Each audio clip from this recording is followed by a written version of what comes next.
Good evening students. Today's topic is continuity on an interval. बेटा आज हम continuity पढ़ेंगे on an interval. अब तक हम जो continuity चेक करने लगे थे बेटा वो एक पॉइंट पे चेक करने लगे थे। अभी तक जितने भी फंक्शन की हमने continuity चेक की थी वो किस पे चेक की थी? ओनली वन पॉइंट पे। लेकिन अब जो continuity चेक करनी है वो किस पे चेक करनी है? एक इंटरवल पे। सबसे पहले continuity of a function on open interval। सबसे पहले हमें ओपन इंटरवल ए बी पे कॉन्टिन्यूटी के बारे में डिस्कस करना है कि भी किसी फंक्शन को ओपन इंटरवल ए बी पे कॉन्टिन्यूअस कब कहेंगे? A function is said to be continuous को शॉर्ट फॉर्म में मैं ऐसे लिखूंगा CTS। A function is said to be continuous on open interval A B. Open interval A B पे किसी फंक्शन को continuous कब कहेंगे? If it is continuous on all the points lie between A to B। ये कह रहा है कि बेटा अगर आप किसी फंक्शन को किसी ओपन इंटरवल ए बी पे कॉन्टिन्यूअस कहना चाह रहे हो तो वो कब कॉन्टिन्यूअस होएगा? जब A से B के बीच के, जैसे A नंबर लाइन है, ये A पॉइंट हो गया, ये B पॉइंट हो गया, A से B के बीच के जितने भी पॉइंट है A और B को छोड़ के, अगर मैं A और B को क्या कर देता हूं, यहाँ पे एक्सक्लूड कर देता हूं, और ए और बी के बीच के जितने भी पॉइंट्स हैं उन सभी पॉइंट्स पर अगर ये फंक्शन कॉन्टिन्यूअस प्रूव हो जाता है, ये फंक्शन अगर कॉन्टिन्यूअस प्रूव हो जाता है तो हम क्या कहेंगे? वो फंक्शन क्या है? कॉन्टिन्यूअस है on open interval A B के ऊपर। अब कॉन्टिन्यूटी की चेक करनी है हमें क्लोज इंटरवल पे। Continuity of a function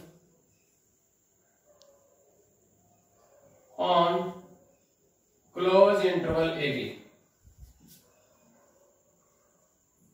open interval A B के लिए तो क्या था बेटा? ए से बी के बीच के जितने भी पॉइंट है उन पे चेक करना था। क्लोज इंटरवल ए बी के लिए क्या है? A function is said to B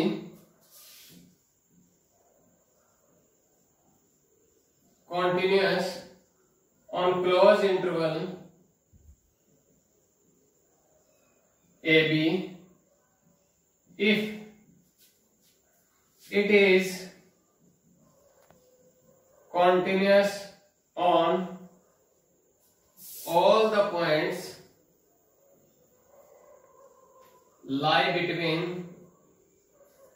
A to B and A पे उस फंक्शन की राइट लिमिट। देखो ये तो आप A से B के जितने भी पॉइंट्स हैं उन सभी को तो कॉन्टिन्यूअस होना चाहिए। एंड अगर आप A पे उस फंक्शन की राइट लिमिट निकालो और वो आपकी किसके इक्वल आ जाए? f ऑफ A के। एंड B पॉइंट पे उस फंक्शन की आप लेफ्ट लिमिट निकालो। देखो राइट लिमिट में क्या होता है? A प्लस यानी कुछ ऐड होता है, और लेफ्ट लिमिट निकालते हैं तो कुछ कम होता है यानी B से थोड़ा कम यानी B negative. f of x अगर इक्वल आ जाए f ऑफ B के, कहने का मतलब है A से B तक के जितने पॉइंट है उन पे कॉन्टिन्यूअस हो, और फंक्शन की A पे राइट लिमिट इक्वल आ जाए f ऑफ A के, एंड फंक्शन की B पे लेफ्ट लिमिट इक्वल आ जाए f ऑफ B के, देन फंक्शन इज कॉन्टिन्यूअस। उस केस में फंक्शन को क्या कहेंगे? हम कॉन्टिन्यूअस कहेंगे on close interval A B के ऊपर। ठीक है बेटा, ये तो आपका क्या था? कॉन्टिन्यूटी ऑन ओपन इंटरवल था, ये आपकी कॉन्टिन्यूटी ऑन क्लोज इंटरवल थी। उसके बाद कुछ थ्योरम्स हैं, theorems on continuity.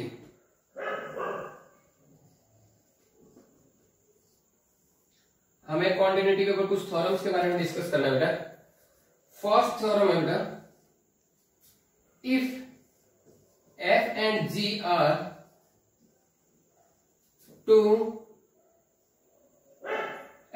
are two continuous function on same domain D, then firstly f plus g is also continuous। ये कह रहा आपको अगर f और g कोई दो फंक्शन गिवन है बेटा, और वो दोनों के दोनों फंक्शन क्या है, कॉन्टिन्यूस है सेम डोमेन के ऊपर, मतलब कोई एक सेम इंटरवल के ऊपर अगर वो दोनों के दोनों फंक्शन क्या है, अगर कॉन्टिन्यूस है तो उन दोनों का सम भी क्या होगा बेटा, कॉन्टिन्यूस होगा। सेकंड रिजल्ट क्या है, f माइनस जी मीन्स उन दोनों फंक्शन का डिफरेंस करो तो वो भी क्या आएगा, हमेशा एक कॉन्टिन्यूस फंक्शन आएगा। थर्ड रिजल्ट बेटा, अगर आप उन f को g फंक्शन से मल्टीप्लाई करते हो मीन्स उन दोनों फंक्शन का प्रोडक्ट से भी जो फंक्शन मिलेगा आपको वो भी क्या आएगा, कॉन्टिन्यूस होगा। फोर्थ रिजल्ट बेटा, अगर आप उन दोनों का क्वेश्चन निकालते हो मीन्स f को g से डिवाइड करते हो तो ये जो एक फंक्शन आएगा वो भी क्या आएगा, एक कॉन्टिन्यूस फंक्शन आएगा, is also continuous. Fifth result है बेटा, अगर आप किसी f फंक्शन को किसी स्केलर f c से मल्टीप्लाई करते हो, इस f फंक्शन को किसी स्केलर अगर c से मल्टीप्लाई करते हो, कोई भी स्केलर 2 3 5 कुछ भी हो, अगर किसी फंक्शन को किसी स्केलर से मल्टीप्लाई करते हैं तो वो रिजल्ट भी आपका है क्या आएगा, कॉन्टिन्यूस आएगा। ठीक है बेटा, फिर से रिपीट कर रहा हूं, ध्यान से सुनना। f और g आपको दो कॉन्टिन्यूस फंक्शन है सेम डोमेन पे, उस केस में आपका उन दोनों फंक्शन का सम से जो फंक्शन मिलेगा वो भी कॉन्टिन्यूस होगा, उन दोनों फंक्शन के डिफरेंस से जो फंक्शन मिलेगा वो भी कॉन्टिन्यूस होगा, उन दोनों फंक्शन के प्रोडक्ट से जो फंक्शन मिलेगा वो भी कॉन्टिन्यूस, क्वोशिएंट से जो मिलेगा वो भी कॉन्टिन्यूस, एंड किसी स्केलर से मल्टीप्लाई करते हैं तो वो भी कॉन्टिन्यूस। उसके बाद बेटा आपकी नेक्स्ट थ्योरम है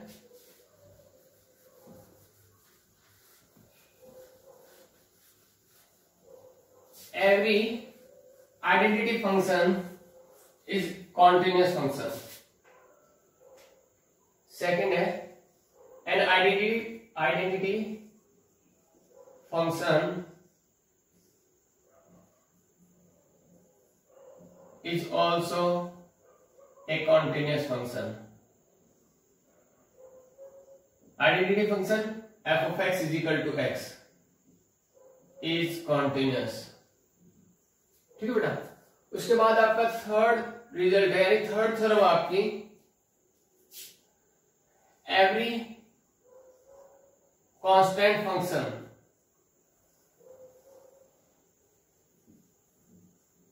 इज आल्सो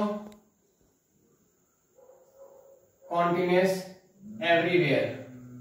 लॉग किसी भी पॉइंट पे या किसी भी इंटरवल पे अगर चेक करने लग रहे हो तो हर एक कांस्टेंट फंक्शन क्या होता है, कॉन्टिन्यूस होता है। जैसे for example f of x is equal to 5 is constant function, क्योंकि ये क्या आएगा, कांस्टेंट फंक्शन आएगा। आपको इसका ग्राफ भी पता है बेटा, f of x को हम y भी बोल देते हैं, तो y is equal to 5 line ये होती है।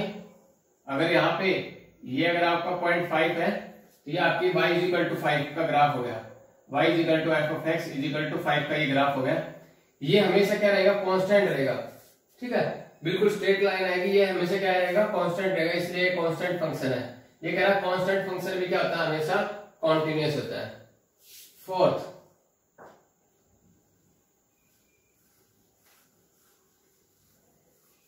फोर्थ रिजल्ट है बेटा, एवरी पॉलिनोमियल फंक्शन, जितने भी पॉलिनोमियल फंक्शन है वो हमेशा कॉन्टिन्यूस होते हैं। Every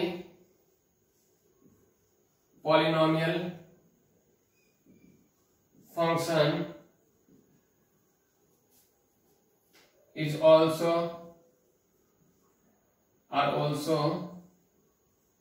continuous functions। Every polynomial functions are also continuous functions। जैसे for example f of x is equal to 2x plus 3, f of x is equal to, इसको g of x से denote कर दो बेटा, अगर differ दिखाना हो आपको, इसको f of x तो g of x 3x cube minus 7x square plus 6x plus 1, ठीक है, and so on etcetera are continuous function. ये सभी के सभी फंक्शन क्या आएंगे, कॉन्टिन्यूस। और इन सभी फंक्शंस के बारे में मतलब पॉलिनोमियल फंक्शन, ये आल्सो एक पॉलिनोमियल फंक्शन है, ये भी एक पॉलिनोमियल फंक्शन है। तो every polynomial function is continuous. हर एक पॉलिनोमियल फंक्शन क्या होते हैं बेटा, कॉन्टिन्यूस होते हैं। उसके बाद फिफ्थ रिजल्ट आपका modulus function is also a continuous function. Modulus function भी क्या होता है बेटा? कॉन्टिन्यूस फंक्शन होता है। जैसे for example f of x is equal to mod x, g of x is equal to mod of x plus 5। ठीक है, ये दोनों के दोनों फंक्शन क्या है बेटा? कॉन्टिन्यूस फंक्शन है। और भी है मॉडुलस में जितने भी और एग्जांपल हो गए सभी के सभी बेटा क्या आएंगे? हमेशा कॉन्टिन्यूस फंक्शन आएंगे। These are continuous function. Modulus function is a continuous function. Sixth result है बेटा एक्सपोनेंशियल फंक्शन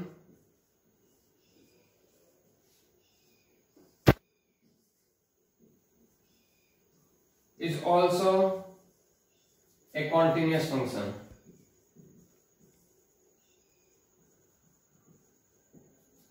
एक्सपोनेंशियल फंक्शन भी हमेशा क्या होता है? कॉन्टिन्यूस होता है। जैसे फॉर एग्जांपल है F of x is equal to E की power x is continuous function. ये क्या है बेटा? कॉन्टिन्यूस फंक्शन है। सेवंथ रिजल्ट आपका, सेवंथ थ्योरम है sine function is also a continuous function। आपको अच्छे से याद भी होगा साइन एक्स का ग्राफ क्या होता है? ये साइन एक्स का ग्राफ होता है।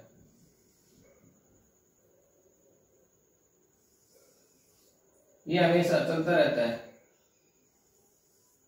तो बेटा ये आपको वैसे ग्राफ से ही पता चलने लग रहा है ये क्या है? कॉन्टिन्यूस फंक्शन है। ठीक है, तो साइन फंक्शन क्या होता है? कॉन्टिन्यूस फंक्शन होता है। उसके बाद नेक्स्ट थ्योरम आपकी थ्योरम नंबर 8। ये आपको याद रहनी चाहिए, रिजल्ट आपको काम आएंगे सम, जब भी आप इस सम सॉल्व करोगे ना बेटा तो उस काम टाइम पे ये आपको काम आएंगे। 8th रिजल्ट है बेटा आपका cosine function is also a continuous function. Cosine function भी क्या होता है? कॉन्टिन्यूस होता है।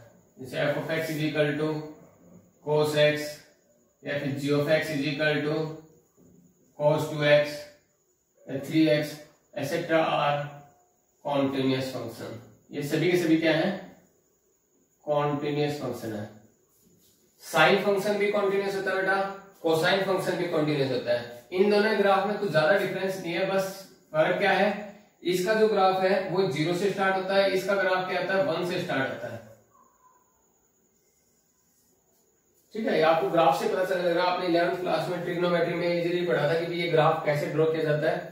ठीक है, तो ग्राफ क्या शो करने लग रहा है? इसकी कॉन्टिन्यूटी को शो करने लग रहा है। ये लगातार क्या है? इसका ग्राफ क्या है? लगातार चलता रहता है, कॉन्टिन्यूस है। ठीक है, this is also a continuous function. उसके बाद है बेटा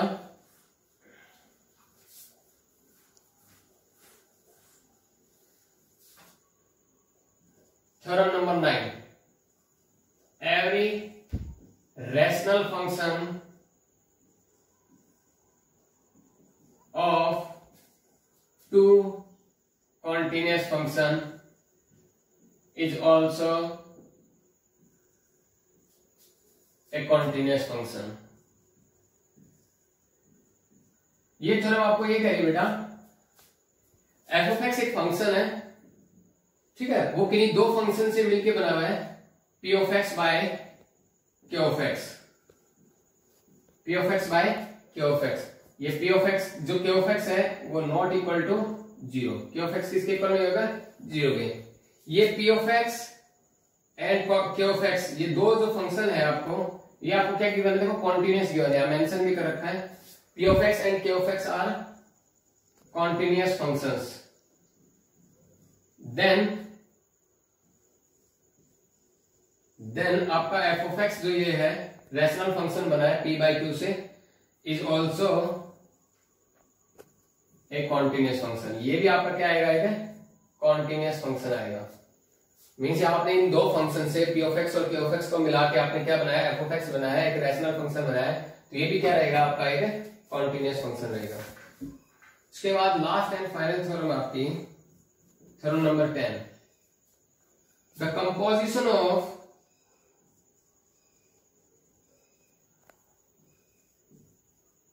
the composition of two continuous function